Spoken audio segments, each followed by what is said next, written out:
There's a power in defending one's own space, a deep, unyielding force built from years of hard work, sacrifice, and unwavering principles.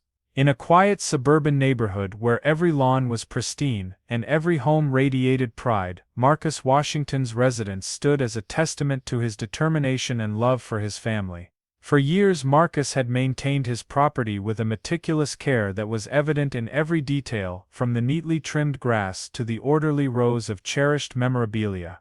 His 8-year-old son Jamal played in that yard with a joy that brightened even the dullest days. But one fateful afternoon, that hard-earned sanctuary was shattered by an act of unthinkable cruelty, a moment that would forever change the community and force a man to confront his own hidden past. It began on what seemed like an ordinary sun-lit Saturday. The sun blazed high in the Texas sky, casting its warm, inviting rays over Marcus's backyard pool and the surrounding manicured lawns. After a long, exhausting week at work, Marcus, known to his neighbors as a steady, upstanding police officer, stepped onto his porch with an iced tea in hand, ready to enjoy a few peaceful moments. Everything was exactly as it had always been: the soft hum of distant traffic, the gentle rustling of leaves in a summer breeze, and the laughter of children playing in the distance. Yet, in that fleeting moment of calm, fate intervened. Across the street, a figure approached with a swagger and an air of entitlement that many in the neighborhood had come to dread. Karen Mitchell, notorious for her ruthless enforcement of HOA rules, had built a reputation on issuing fines for the smallest infractions, whether it was a mailbox painted a shade too off, a garbage bin left out a minute longer than permitted, or a garden decoration deemed unsightly. Karen carried herself as if she were the queen of the block, and her authority was enforced with an iron fist that spared no one. But today, there was something in her eyes that hinted at a darker purpose, a dangerous resolve that would soon come to a head. Without warning, as Marcus was lost in the quiet of his afternoon, Karen strode up to the edge of his yard. In one swift, shocking motion that defied all reason, she reached out and slapped Jamal across the face. The sound of the blow rang out like a gunshot, reverberating off the perfectly maintained hedges and silencing even the chirping birds. Jamal's bright eyes filled with tears as he recoiled, his small body trembling in shock and pain. In that instant, every bit of Marcus's carefully built sanctuary was violated, and his heart broke for the innocent child who had done nothing to deserve such brutality. Marcus's reaction was instantaneous and measured. Known throughout the neighborhood for his calm, steady presence and his dedication to protecting his community, Marcus now revealed a side of himself few had ever seen. Beneath his composed exterior lay a dark secret, a past forged in violence and shadow when he had worked as a hitman, tasked with taking down dangerous criminals with ruthless precision. That secret, long buried beneath layers of duty and honor, now stirred fiercely as he looked down at his son, whose tearful eyes pleaded for protection. With a quiet intensity, Marcus stepped forward, placing himself between Karen and Jamal, his gaze locking onto hers with an unwavering promise of retribution. "How dare you lay a hand on my son?" he said in a low, controlled voice that carried the weight of years spent confronting the worst of humanity. His tone was calm yet filled with an unmistakable threat, one that hinted at a dangerous past and promised that no act of cruelty would go unanswered. Karen's confident mask faltered for just a moment before she attempted to dismiss the incident with a sneer. "I'm just enforcing the rules," she spat, her voice laced with entitlement. "You know our HOA has strict standards, your property isn't up to par, and if you don't fix it, I have every right to do what I must." Marcus's eyes blazed with a cold fire. "Rules? You think slapping a child is enforcing rules? That's abuse pure and simple," he replied evenly, his words deliberate and unwavering. "You have no right to treat anyone, especially my son, this way." His declaration resonated through the quiet street, and neighbors, who had long tolerated Karen's petty bullying, now watched in stunned silence. Jamal's small frame trembled as he clutched at his father, the pain in his eyes mingling with confusion and sorrow. In that charged moment, the balance of power shifted dramatically. The community, previously cowed into silence by Karen's relentless fines and baseless threats, began to sense that something was about to change. Marcus's voice, steady and resolute, carried the promise of justice, a promise born from a lifetime of facing down injustice and a hidden past that had taught him the true cost of crossing the wrong person. "You've picked the wrong fight, Karen," he said quietly. "If you continue to bully my family, you'll face consequences you can't imagine."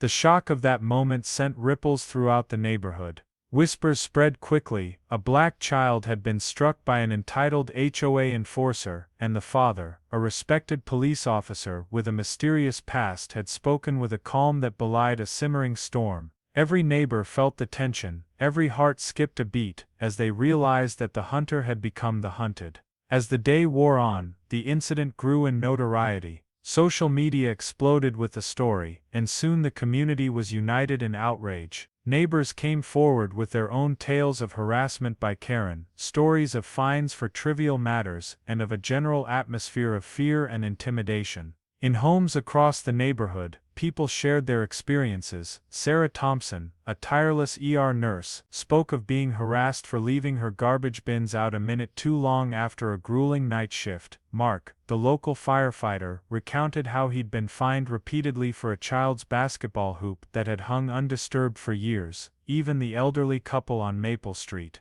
known for their beautiful naturally grown rose bushes, was not spared from Karen's overreach. Marcus, meanwhile, methodically gathered evidence. Over the following days, he compiled text messages, security camera footage, and testimonies from neighbors, all of which painted a damning picture of Karen's systematic abuse of power. It wasn't just about maintaining strict community standards, it was about control, about using petty fines and intimidation to bully those who worked hard and lived honestly. In his 25 years of service, Marcus had learned to spot the smallest injustices, and knew that Karen's actions were part of a larger, more insidious pattern. Word of the incident quickly reached local law enforcement and community leaders. The story, which began with a single shocking act of violence, soon became a rallying cry for justice. Neighbors, emboldened by Marcus's courage, began speaking out, and a groundswell of support emerged for those who had been targeted by Karen's relentless rule enforcement.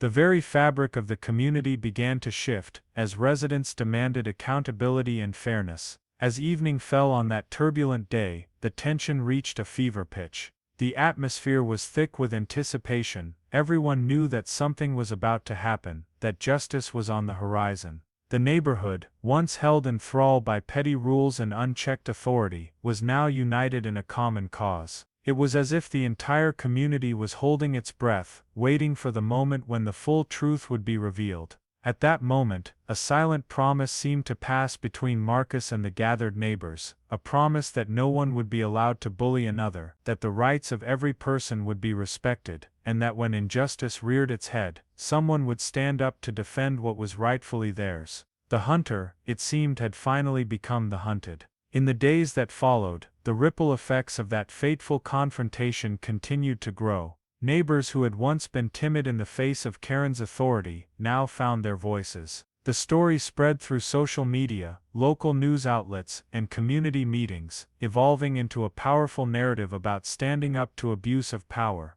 Marcus's calm, measured response, and the dark, hidden strength that underpinned it, became a symbol of resistance and hope for the entire neighborhood. The evidence of Karen's misconduct was undeniable. She had bullied, harassed, and inflicted pain on those who could least afford to fight back. Her actions, once shrouded in an air of untouchable authority, were now exposed for what they were, a desperate, misguided attempt to control a community through fear and petty fines. As more and more residents came forward with their own stories, the HOA was forced to confront the reality of a system that had long exploited the vulnerable. Reforms were initiated, and the oppressive rules that had governed the neighborhood for so long began to crumble. And then, just as the community began to reclaim its dignity, an unexpected twist turned the story into something truly unforgettable. In a bold, unconventional move, Marcus revealed a secret that had been hidden from everyone, a secret that would serve as the final resounding blow to the remnants of Karen's authority. Deep on his property, behind a heavily fortified fence and nestled among mature trees, lay a secluded pond where two massive crocodiles, Goliath and Viper, were kept. These creatures, symbols of raw power and nature's unforgiving force, were normally confined to their secure habitat. But on that day, as the community gathered to celebrate a new era of fairness and unity, Marcus activated a hidden switch. The heavy metal gate swung open, and out glided Goliath and Viper, their dark scales shimmering in the fading light. The sight was surreal. Karen, who had once walked with an air of untouchable authority, now faced the raw, unyielding power of nature itself. The crocodiles moved deliberately, each step measured and inexorable, their eyes fixed on Karen with an intensity that sent shockwaves through the crowd. For several long, heart-stopping moments, the only sounds were the slow, deliberate movements of the crocodiles and the collective gasp of the onlookers. Karen's confident mask crumbled completely, and her once defiant voice was replaced by desperate pleas. "Get back! Get me out of here!" she cried, her tone trembling with genuine fear. That moment, the day the hunter became the hunted, was a turning point. It was a vivid, unforgettable demonstration that no one, no matter how entitled they believed themselves to be, was above the law. Karen's fall from power was swift and complete. In the days that followed, the story of that dramatic confrontation spread like wildfire, becoming a modern fable of retribution and justice. Neighbors, emboldened by the truth and by Marcus's unwavering courage, rallied together to demand that such abuses of power never be allowed to happen again. In the aftermath, the HOA underwent a complete overhaul. The corrupt practices that had allowed Karen to bully and intimidate were dismantled piece by piece. New rules were established, ensuring that every fine and every violation was enforced fairly and transparently. The voices of the community, once silenced by fear, now rang out in unison, demanding respect for every resident, especially those who had worked tirelessly as first responders, nurses, teachers, and other essential workers. Marcus, for his part, continued to protect his home and his family with the same calm determination that had defined him for years. Every time he pulled into his driveway after that day, he did so with a quiet pride, a reminder that his sanctuary was inviolable, and that true power lies not in petty rules but in the strength to stand up for what is right. His actions had not only saved his family from further harm, but had also ignited a spark of unity throughout the neighborhood. The legacy of that fateful day became a story passed down through Willow Creek, a modern legend that reminded everyone that when you try to take what isn't yours, the consequences can be far greater than you ever imagined. Marcus's hidden past, his unwavering resolve, and the unforgettable appearance of Goliath and Viper served as a powerful symbol of justice, a beacon that shone through even the darkest moments. As the community healed and rebuilt, the story inspired others to stand up against bullying and to protect their own spaces. Neighbors began organizing open forums, community watch programs, and events that celebrated the unity and resilience of their once fractured neighborhood. Every voice, once silenced by fear, now contributed to a chorus of determination and hope. The transformation was not just about rules or fines, it was about reclaiming dignity and ensuring that every person's space was respected. If you believe in standing up for what's right, in defending your family, and in challenging those who abuse their power, remember this story. Please like, share and subscribe for more real-life tales of courage and justice. Comment below with where you're watching from, and join the conversation about how one act of defiance can spark monumental change. In the end, the day that began with a single senseless act of cruelty ended with a resounding victory for a community united in the face of injustice. Marcus's unwavering commitment to protecting his son and his home proved that true strength comes from standing up for one's rights, no matter the cost. And as the sun set over Willow Creek that evening, the memory of that unforgettable day served as a powerful reminder: when you try to take what isn't yours, the hunter becomes the hunted. Please like, share and subscribe for more stories of resilience and justice. Your support helps ensure that the truth is never forgotten.